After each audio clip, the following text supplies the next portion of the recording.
हमारी पार्टी के राष्ट्रीय अध्यक्ष और केंद्रीय मंत्री चिराग पासवान जी ने भी जातीय जनगणना को लेकर के सदन में आवाज उठाई। माननीय प्रधानमंत्री श्री नरेंद्र मोदी जी ने उनको चिराग पासवान जी के प्रयासों को जो उन्होंने एक दिशा देने की कोशिश की है और हमारी पार्टी के केंद्रीय मंत्री चिराग पासवान जी, माननीय मुख्यमंत्री नीतीश कुमार जी, जीतन राम मांझी जी का हम लोग बहुत उनका स्वागत करते हैं। आज के दिन में जो लोग संविधान को पॉकेट बुक बना करके सिर्फ सदन में लहराने का काम करते हैं, आप ही लोग थे जिन्होंने इस बात का विरोध किया था कि ड्राफ्टिंग कमेटी के चेयरमैन डॉक्टर अंबेडकर ना बने। आपने उनकी तस्वीर को, तैलचित्र को सदन में नहीं लगने दिया।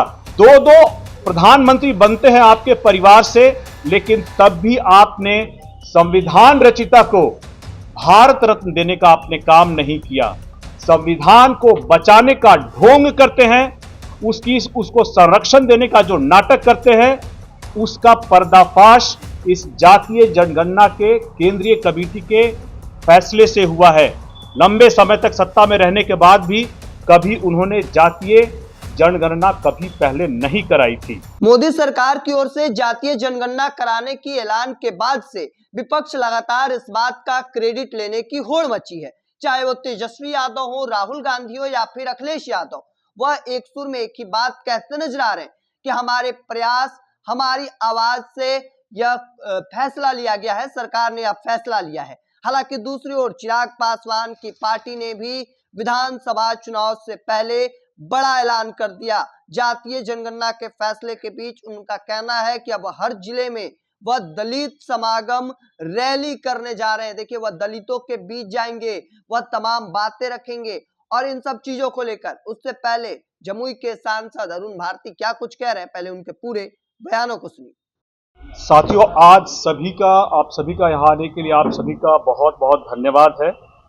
इस प्रेस कॉन्फ्रेंस के माध्यम से कुछ बातें हम लोग आपको बताना चाहेंगे, जिसमें सबसे पहली बात है जातीय जनगणना को लेकर के। देखिए, आज़ादी के बाद पहली बार देश में जातीय जनगणना होने जा रही है, जिसमें दलित समाज की, बहुजन समाज की क्या संख्या है, उनका क्या आंकड़ा है, ये सही तरीके से जाना जाए, ताकि उनके लिए जो योजनाएं बनती हैं, उनके लिए जो बजट में राशि की आवंटन की जाती है, उसको किस तरह प्रभावी तरीके से किया जाए, ताकि जो भी लोग अभी समाज के मुख्य धारा में जुड़ने से पीछे रह गए हैं, उनको मुख्य धारा में विकसित भारत का जो सपना है उसमें कैसे जल्द से जल्द जोड़ा जाए, इसको लेकर के हमारे राष्ट्रीय अध्यक्ष चिराग पासवान जी ने, उससे पहले हमारी पार्टी के संस्थापक स्वर्गीय रामविलास पासवान जी ने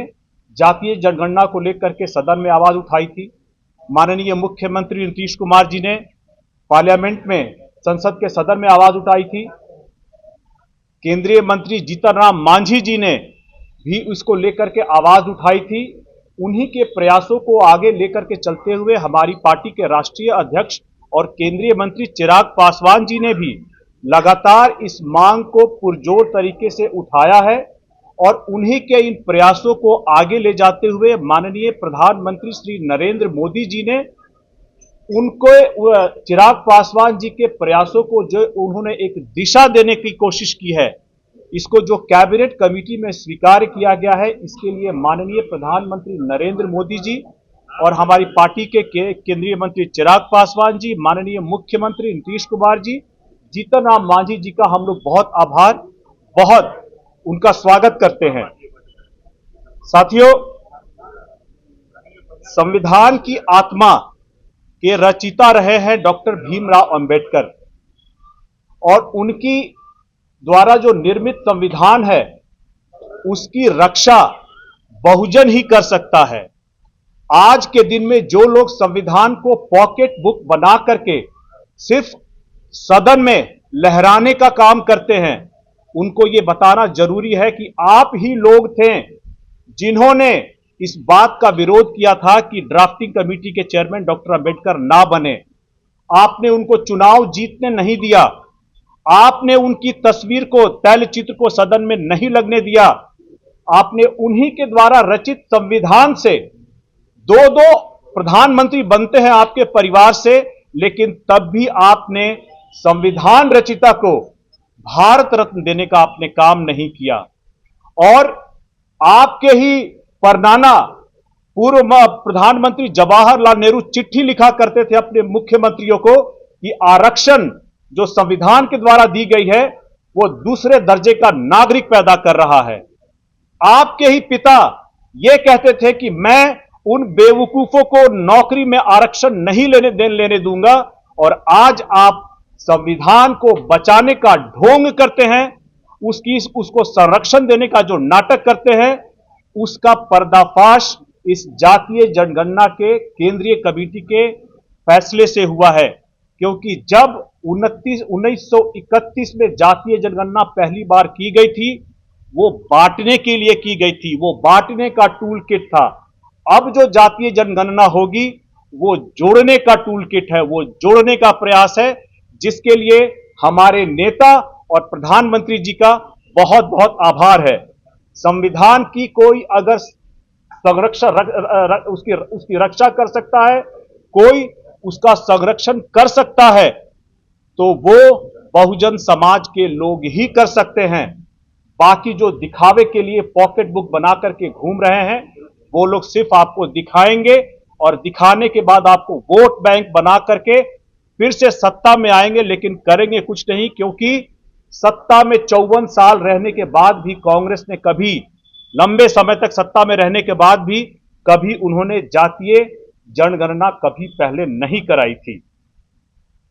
साथियों, इसी तर्ज पे यह कहना चाहेंगे कि इस जातीय जनगणना से जो संख्या निकल करके आएगी, उसी आधार पर जिसकी होगी जितनी हिस्सेदारी व भागीदारी, उसको मिलेगी उतनी हिस्सेदारी।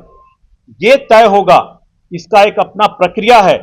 और इसी के तहत अभी जो पीछे हमारे राष्ट्रीय अध्यक्ष जी ने भी कहा है कि हम लोग निजी क्षेत्र में आरक्षण के समर्थन में हैं, लेकिन इसका कतई मतलब ये नहीं है कि हम लोग सामान्य वर्ग से जो आने वाले युवा है, जो उनके रोजगार। तो आपने साफ तौर पर सुना, उनका कहना है चिराग पासवान का प्रयास की वजह से यह फैसला सरकार ली है। यानी वह सीधे तौर पर चिराग पासवान की जो पार्टी है वह भी इस बात का श्रेय लेती नजर आ रही है। देखिए, इसके बाद से अब मैसेज साफ है कि वह अलग अलग क्षेत्रों में, अलग अलग जिलों में दलित समागम जो रैली करेंगे, जनता के बीच जाएंगे, दलितों के बीच जाएंगे, उन्हें अब बताने की कोशिश करेंगे कि हमारी वजह से यह फैसला लिया गया है। अब जिसकी जितनी भागीदारी रहेगी उसकी उतनी हिस्सेदारी मिलेगी। अब ऐसे में देखना होगा कि चूंकि चुनाव से पहले यह दो बड़े फैसले, एक और मोदी सरकार का यह फैसला कि जातीय जनगणना कराई जाएगी, दूसरी ओर अब चिराग पासवान की पार्टी बिहार में विधानसभा चुनाव से पहले यह कहना है कि अब हर जिले में दलित समागम रैली का आयोजन किया जाना है। तो देखिए अब क्या कुछ मैसेज दिया जाता है, यह देखना काफी दिलचस्प रहेगा। तब तक के तमाम हर अपडेट को देखते रहने के लिए इंडिया टॉप देखते रहें। धन्यवाद।